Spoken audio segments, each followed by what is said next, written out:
Ciao a tutti. Forse si incurge, forse si sono accorti che è il soggetto di questo accorgersi. Mi riferisco al fatto che in quel 20 giugno, in passato desde,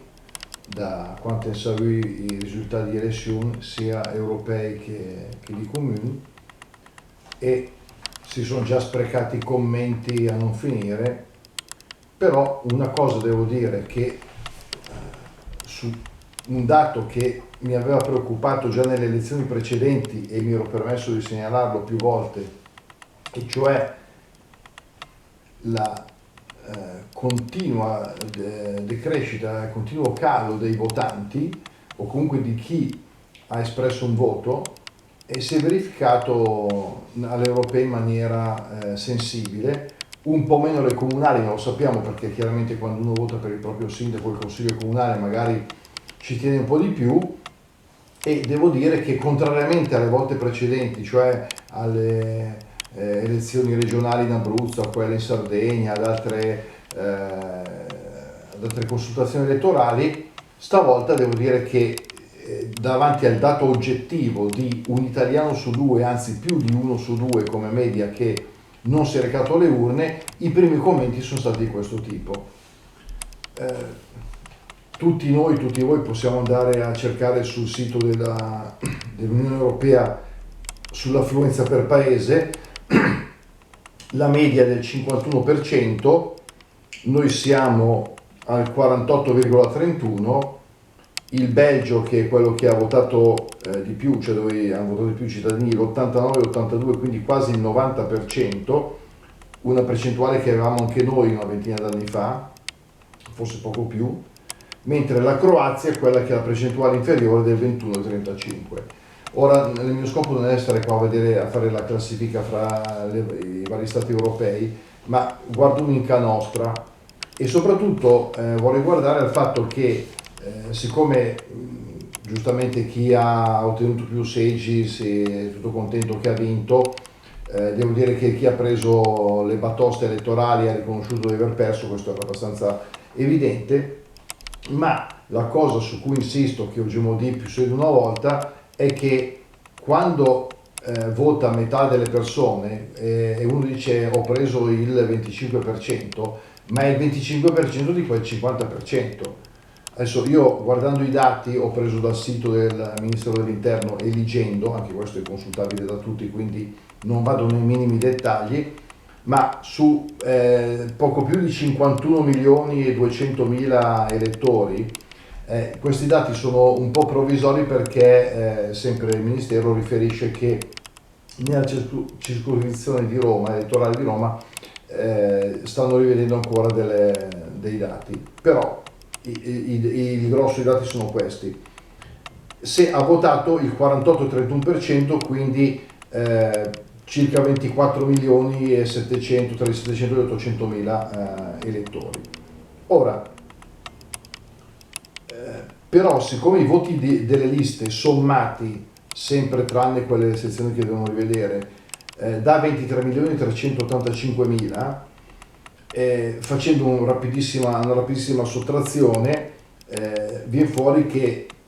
poco più di 1.350.000 elettori evidentemente hanno inserito la scheda bianca o nulla, quindi si aggiungono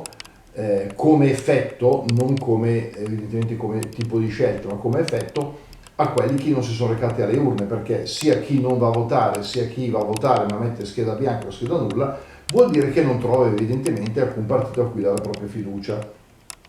Detto questo, vuol dire che in realtà arriveremmo a più del 54% di coloro che non hanno espresso alcun voto.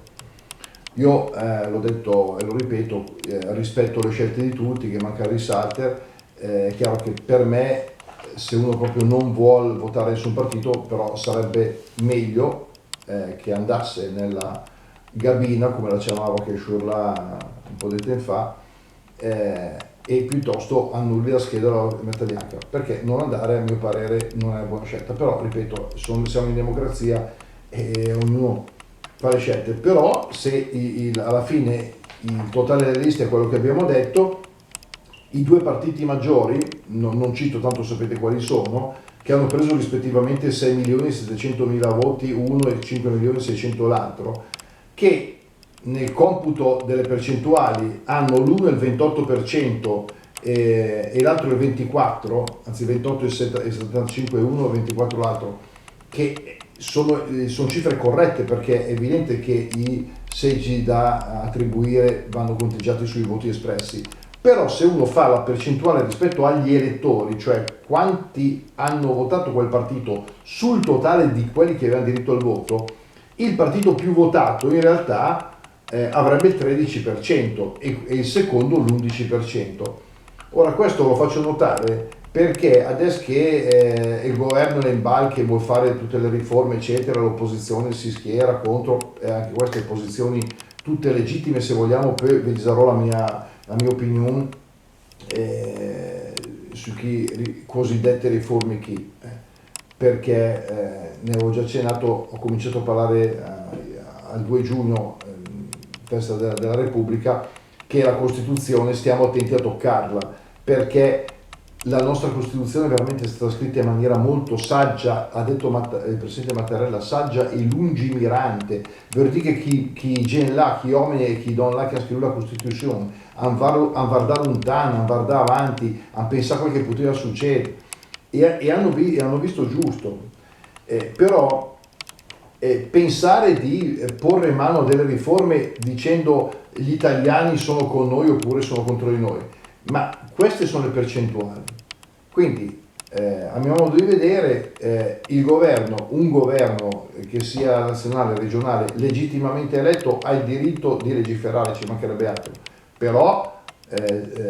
deve valutare su quale maggioranza effettiva conta dal punto di vista elettorale. E l'altra cosa contestualmente da dire è che queste erano elezioni europee, non si può andare a valutare il voto europeo per l'Italia. Questo purtroppo molti l'hanno fatto,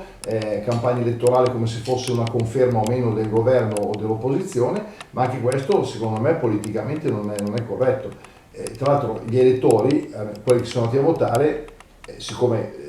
ragionano col suo Q, no? Abbiamo detto nei nostri interventi l'età della raison, cioè il momento di ragionare, è evidente che se in alcune regioni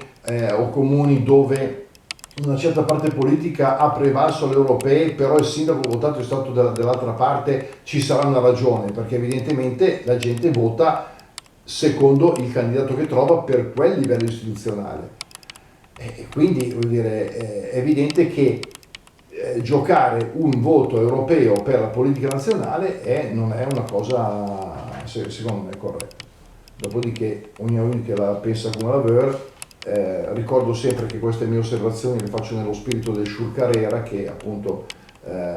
diceva in latino quel che dice la parabola del Vangelo, che prima del cavafera il figlio del pai e della legge di quell'altro, però guarda un po' il tuo l'enchetegheti.